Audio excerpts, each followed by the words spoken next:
हमारे साथ राघवेंद्र भी जुड़े हुए हैं। राघवेंद्र, ये तय हो चुका है, हालांकि लोकसभा चुनावों के बाद में कई तरीके की बातें हुई, जब ये बैठकों का सिलसिला चला तब भी ये कहा गया कि कहीं कुछ बड़ा क्या उत्तर प्रदेश में फेरबदल होने वाला है, लेकिन सीएम के चेहरों को लेकर बहुत क्लियरिटी है यूपी में और अब फ्री हैंड।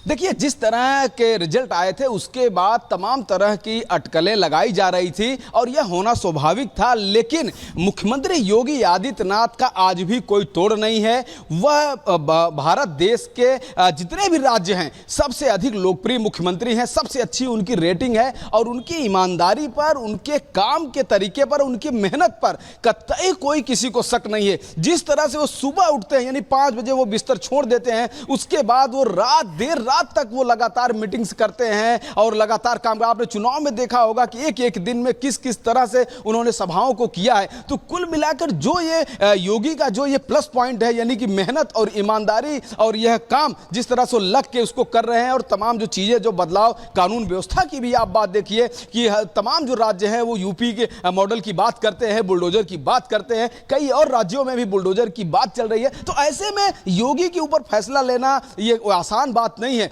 योगी को फ्री हैंड दिया गया है। योगी के नेतृत्व में उपचुनाव लड़ा जाएगा और जहां तक जो सफलता रहेगी या जो परिणाम आते हैं उसके बाद का भविष्य आगे है। आगे की भविष्य की बात कोई अभी से नहीं बता सकता कि आगे क्या है, लेकिन इस वक्त पूरी तरह से फ्री हैंड है।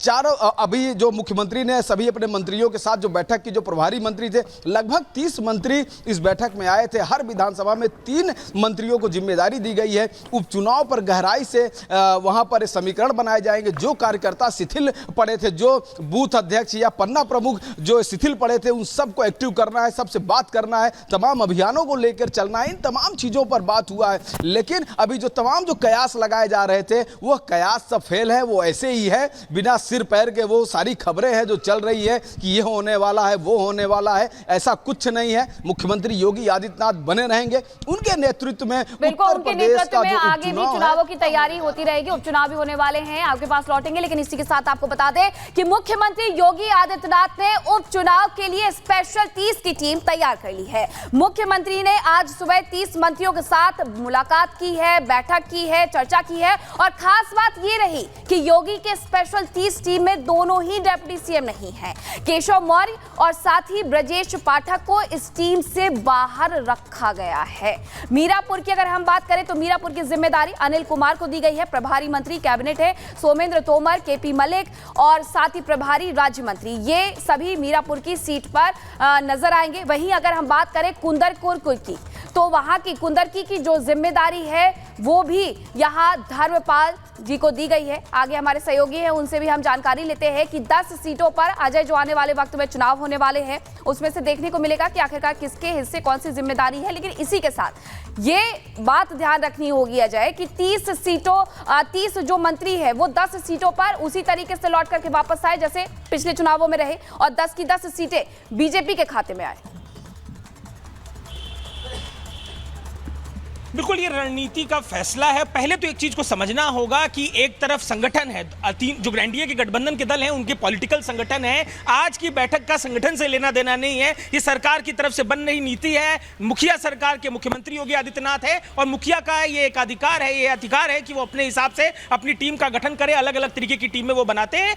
इन चुनावों को लेकर, उपचुनावों को लेकर मुख्यमंत्री ने विधानसभा पर अलग अलग कैबिनेट बैठक, राज्य स्तर के जो है तमाम लोगों को जोड़कर ये टीम बनाई है। 30 लोग इसमें मुख्य चेहरा हैं और सीधे सीधे मुख्यमंत्री फ्रंट फुट पर आकर स्ट्रेटेजी बना रहे हैं। जो कैबिनेट की जो उस बैठक में मौजूद थे कैबिनेट स्तर के मंत्री, उन्होंने जानकारी रिपब्लिक भारत को दी। उन्होंने बताया कि इसमें महत्वपूर्ण तौर पर कैसे जीतना है, सबने अपने मत रखे। मुख्यमंत्री ने समराइज किया और कहा कि सीधे तौर पर हमें जनता से संवाद करना है। उन गांवों में जाकर रात्रि प्रवास करिए, लोगों के मन की बात को टटोलिए, क्या है लोगों की मन की बात से फीडबैक तैयार करिए और लोगों की मन की बात को कैसे कंप्लीट करना है उस पर काम करिए। इसमें पीडीए, इस पे भी लेकर चर्चा हुई। पिछड़ा दलित जो गुलदस्ता बीजेपी ने सजाया था, जिस गुलदस्ते की सफलता के चलते 2014, 2019, 2022 में सफलता मिली, 2017 में सफलता मिली, वो गुलदस्ता बिखरा है। जातियों का वो गुलदस्ता बिखर गया है। जो जातियां, चाहे वो ओबीसी समाज में कुर्मी हो, चाहे वो राजभर हो, चाहे वो निषाद हो और एससी समाज से चाहे वो जो पासी जाति है, ये जातियां तो बीजेपी के हाथ से छिटक गई है। इनको फिर से साथ में लाने के लिए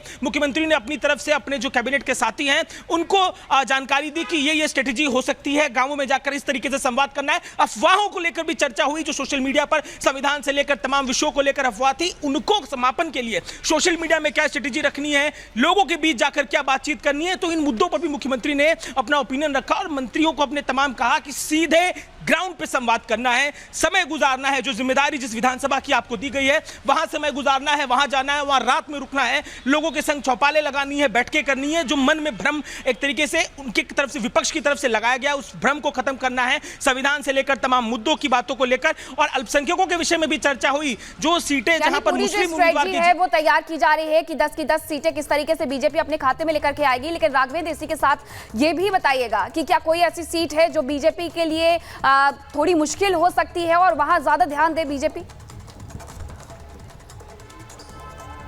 बिल्कुल, देखिए मुश्किल भरी तो है। 4 सीटें ऐसी हैं जो समाजवादी पार्टी के खाते की सीटें हैं, उनमें काफ़ी चुनौती है। जैसे कि अगर हम उदाहरण के रूप में देखें तो जो अखिलेश यादव जिस सीट को छोड़ेंगे यानी करहल, उसकी जिम्मेदारी जयवीर सिंह को दी गई है, लेकिन जयवीर सिंह अभी अभी लोकसभा का चुनाव भी हार के आए हैं। अब देखना होगा कि करहल सीट भारतीय जनता पार्टी किस चक्रव्यूह के साथ निकालती है। क्या जैसा कि उपचुनाव में कभी उन्होंने रामपुर में खेला था उस तरह के परिणाम आएंगे, या करहल जो सीट है वो समाजवादी पार्टी अपनी बचा लेगी? चूंकि बहुत ही टफ सीट है, वहां खुद अखिलेश यादव वहां के विधायक थे, अब वह सांसद बन चुके हैं, तो वहां पर उपचुनाव होना है। इसी तरह से तमाम और सीटें हैं, लेकिन सभी सीटों पर लगभग 3 या 4 मंत्रियों को जिम्मेदारी दी गई है। कैबिनेट मंत्री भी है, स्वतंत्र प्रभार भी है, राज्य मंत्री भी है। यहाँ पे सवाल ये भी खड़ा होता है कि आखिर जो चुनौती है इसको कैसे अचीव किया जाए। शायद यही वजह है कि जिस तरीके से मुख्यमंत्री आवास पर बैठक हुई है, जीत का मंत्र देने के साथ साथ यहाँ पे जो मंत्री हैं, प्रभारी मंत्री जिलों के, उनको भी यहाँ पे उनकी ओर से सुझाव दिए गए हैं।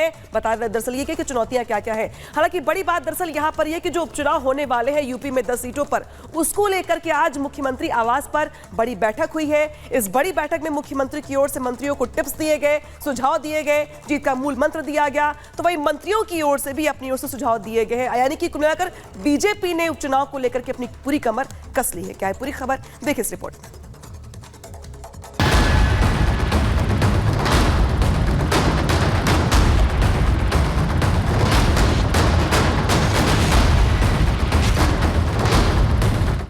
यूपी की 10 सीटों पर होने वाले उपचुनाव के लिए सीएम योगी ने अपनी स्पेशल 30 की टीम तैयार कर ली है। चुनाव में जीत को लेकर अपनी टीम को टारगेट भी दे दिया है और इस स्पेशल 30 की टीम के दम पर उपचुनाव में जीत की राह पर चलना शुरू कर दिया है। उपचुनाव को लेकर सीएम योगी ने मंत्रियों की बैठक बुलाई थी। बैठक अपनी जगह थी, लेकिन इसमें सबसे बड़ी बात दोनों डिप्टी सीएम को नहीं बुलाना था। योगी की इस मीटिंग में ना तो केशव प्रसाद मौर्य को बुलाया गया, ना ही ब्रिजेश पाठक को इनवाइट किया गया, जिसकी चर्चा मीडिया चैनल से लेकर सियासी गलियारों में तेज है। हालांकि योगी सरकार में मंत्री संजय निषाद ने जब उनकी राय ली गई तो उनका कुछ और ही कहना था। निश्चित रूप से चर्चा होती है, पार्टी संबंधित, विकास से संबंधित, मुद्दों से संबंधित, जनता के समस्याओं से संबंधित तो है, और सामने चुनाव है उस पर चर्चा हुई है, और आगे किस तरीके जो जिम्मेदारी दी गई थी वो हम लोग पूरा करेंगे। और हम लोग जो जिस तरीके से हम लोगों ने आजमगढ़ जीता था, रामपुर जीता था, उसी तरीके भी जीतेंगे। इस मीटिंग में जहां सीएम ने अपने मंत्रियों को टारगेट दिया, तो वहीं मंत्रियों ने अपने सुझाव दिए, जिसके तहत ईमानदारी, जिताऊ प्रत्याशी का चयन हो, सिफारिश करने वालों को टिकट न मिले, उपचुनाव वाले क्षेत्रों में जातिगत समीकरण, विपक्षी दलों के संभावित प्रत्याशियों पर चर्चा, चुनाव क्षेत्रों में पिछड़ा और दलित का कितना असर, क्या मुस्लिम बाहुल्य इलाके में मुस्लिम कैंडिडेट होना चाहिए। करीब 2 घंटे चली इस बैठक में माना जा रहा था कि सरकार नए मिशन पर काम के लिए आगे बढ़ रही है, लेकिन जब बैठक से बाहर निकले, मंत्रियों से बात की गई तो उन्होंने सरकार और संगठन दोनों को अहम बताया। सरकार की जो चर्चाएं होती है, हर प्रकार की चर्चाएं होती है, बाढ़ से लेकर सभी समस्याओं की चर्चा होती है, अपने विभाग की चर्चाएं होती हैं, उसमें चुनाव की भी चर्चा हुई, और ये सभी का मत बना कि 10 की 10 सीटें हमें जीतना है। संगठन, सरकार दोनों महत्वपूर्ण। तो वहीं योगी कैबिनेट में बदलाव के भी संकेत मिल रहे हैं। खबरों के मुताबिक करीब 18 नए चेहरे योगी मंत्रिमंडल में दिखाई दे सकते हैं। केंद्र से इस बारे में भी चर्चा हो गई है, बस इंतजार केंद्र की सहमति का है और फिर कवायद शुरू हो जाएगी। कुल मिलाकर योगी अब मिशन मोड पर है, न केवल सरकार बल्कि उपचुनाव को लेकर भी। वैसे भी हाईकमान से योगी को हरी झंडी मिल चुकी है और टारगेट भी फिक्स हो गया है। पहले उपचुनाव और अब आगे 2027 की दारोमदार तय है। Bureau report, Republic Bharat.